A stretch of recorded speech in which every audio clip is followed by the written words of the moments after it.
Hoy hablaremos una vez más acerca de la condena de Sócrates. Se ha hablado tanto que no viene mal que algún estúpido cada tanto hable de nuevo. Así que no nos vamos a detener en los métodos, ni en su pensamiento, ni en historias de amores, sino en otros estacionamientos. Hemos seguido a Bertrand Russell por esto.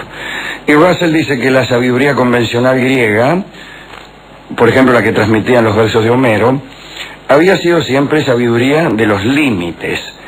La innovación política debía respetar la costumbre. La discusión moral debía respetar la tradición. La religión debía continuar con los usos del pasado y el conocimiento no debía profanar lo que era patrimonio de los dioses. La violación de esa sabiduría limitada se designaba con la famosa palabra hybris, que quería decir desmesura, tentación de lo absoluto. Esto no era del todo así, por mucho que lo diga Russell, pero bueno. Los sofistas fueron vistos como responsables de las calamidades que sufría Atenas porque habían convertido la hybris en programa. Heráclito había despreciado la sabiduría de los ancestros y no había vacilado en tratar a Homero de charlatán. Y a los sofistas como Protágoras no les temblaba la voz cuando decían que había que investigar la naturaleza sin preocuparse de los dioses. Es que yo diría, contrariamente a lo que dice Russell, que esos son los griegos. Ese es el pensamiento griego. El pensamiento que despreció el respeto de las antiguas costumbres y vino a proponer un poco más de crítica, si usted quiere, un poco más de observación. Luego de la guerra con Esparta, fue incorporado a la legislación ateniense el delito de impiedad. La norma fue propuesta por un tal Diopites, disculpe el nombre, hacia el año 432 a.C., para perseguir precisamente a los que buscaban explicaciones naturales de fenómenos que hasta entonces habían sido considerados divinos. El primer acusado fue Anaxágoras y fue condenado a muerte, pero huyó de la ciudad, de modo que no pudieron matarlo. Fidias, recuerdan ustedes al escultor Fidias, fue acusado de utilizar su arte, la escultura, para divinizarse a sí mismo. En realidad, parece que Fidias esculpió su propio retrato, su propio cuerpo, en algún lugar del Partenón. Los adversarios de Sócrates no lo acusaron en el plano político, sino en el religioso y moral. La imputación que se le dirigió en el 399 a.C. fue de impiedad pública respecto a los dioses y corrupción de la juventud. El jurado estaba compuesto por 1.500 ciudadanos, eran muchos, ¿no? Entre los observadores, tomando notas, estaban nada menos que Jenofonte y Platón. Sus reseñas fueron algunos de los testimonios de aquel proceso llevado adelante por hombres mediocres. De los 3 ciudadanos que habían presentado la querella, recuerdan ustedes, Anito, Meletos y Licón, el primero, Anito, tenía motivos personales de rencor.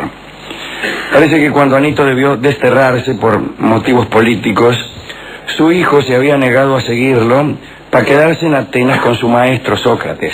El hijo de Anito era alumno de Sócrates.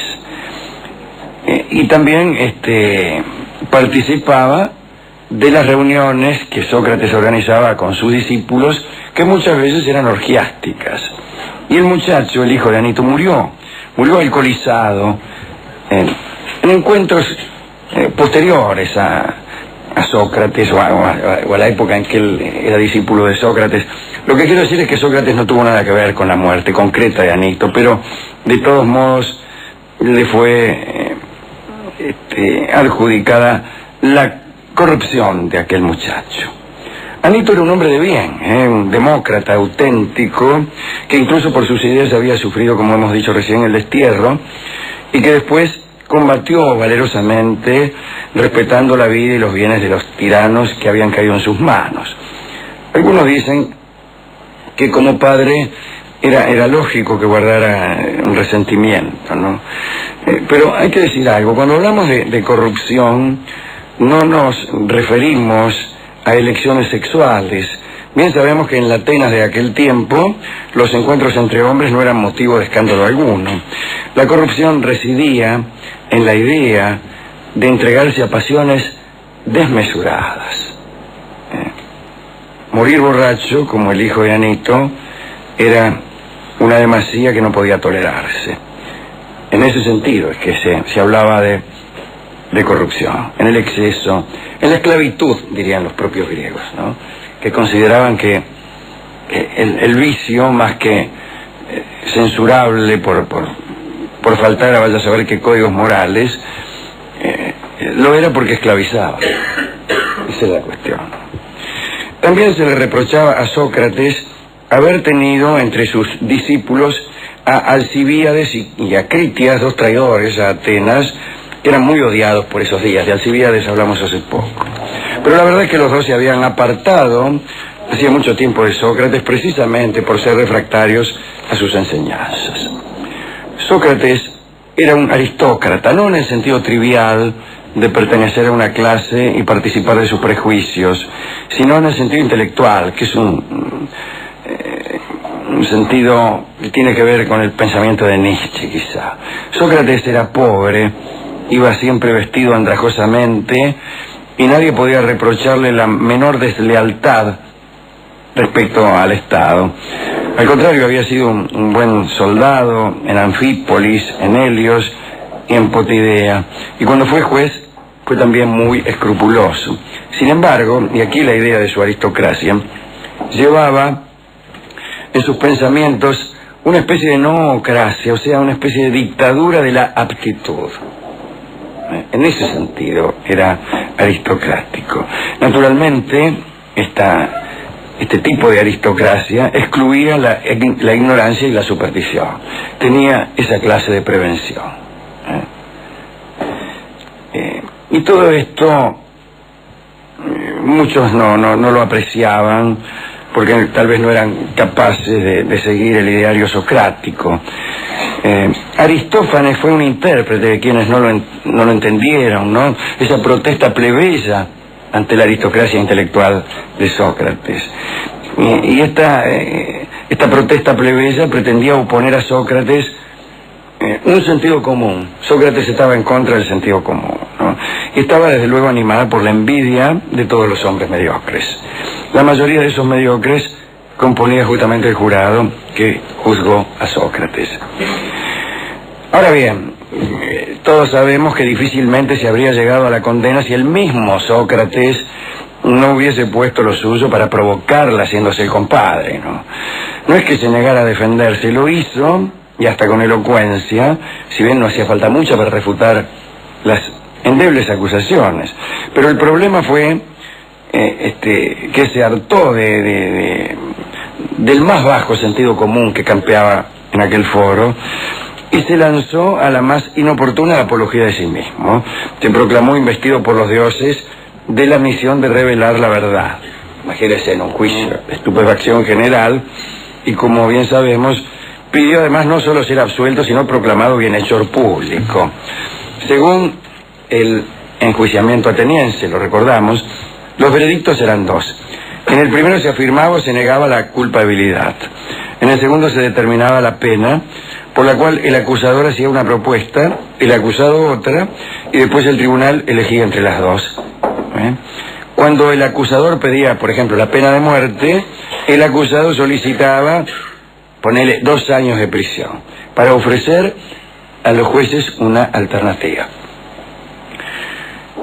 Sócrates, a la propuesta de muerte de Meletos, pidió ser alojado en el Pritaneo como el más rico de los mortales, y aquella altanería desairó al público y a los jueces, y de ellos 780 votaron a favor de la cicuta y 720 a favor del alojamiento en el Pritaneo. Dice Voltaire que es evidente que en las grandes reuniones siempre fueron minoría los filósofos. No es una afirmación muy audaz, pero es verdadera, ¿no? Llegado el momento, Sócrates bebió la cicuta con mano firme, con boca firme probablemente. Se tendió en un lecho, se cubrió con una sábana y debajo de ese manto esperó la muerte. los discípulos lo lloraban cuando, poco antes de morir, se destapó y lanzó a su amigo Critón su última y famosa declaración: le debemos un gallo a Asclepio, no te olvides de pagárselo. Sobre el verdadero sentido de este gallo para Esculapio se ha hablado muchísimo.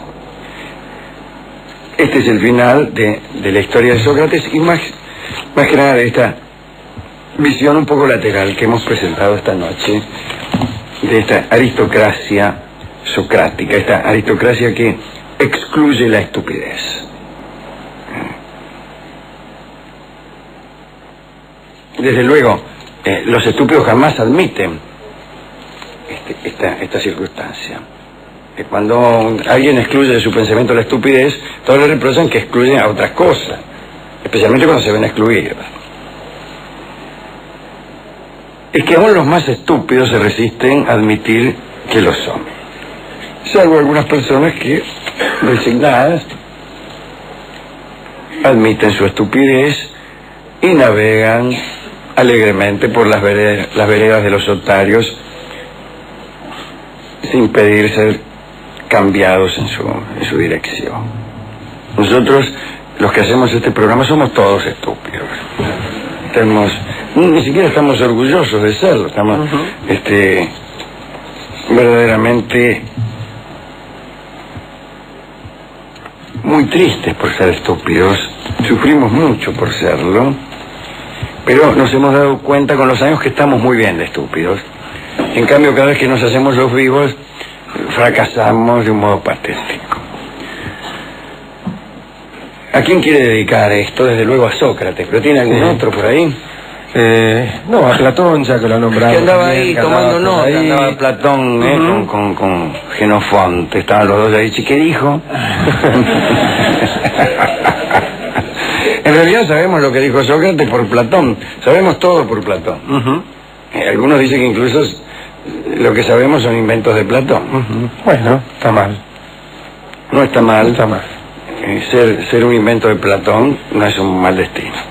Sí, Borges ha hecho un poco eso con muchos, Alejandro. Sí, claro, ha hecho decir cosas pensando en Macedonio, ¿no? Sí, claro, que es más lindo por Borges. Sí, más lindo inventado por Borges. Bueno, hemos ido a la discoteca a buscar discos de Sócrates. La milonga Apología de Sócrates, por el conjunto de guitarra de José Canet, no estaba. ¿No estaba? No estaba. ¿La milonga La Cicuta? Algo parecido hay. Hay un tango que es La Copa del Olvido. Ajá. ¿Qué otra cosa es la cicuta sino la Copa del Olvido? Vos te tomás una copa de cicuta y te olvidás. Así que canta Hugo del Carril este bellísimo tango que mi abuelo me cantaba cuando yo era un bebé. Adelante.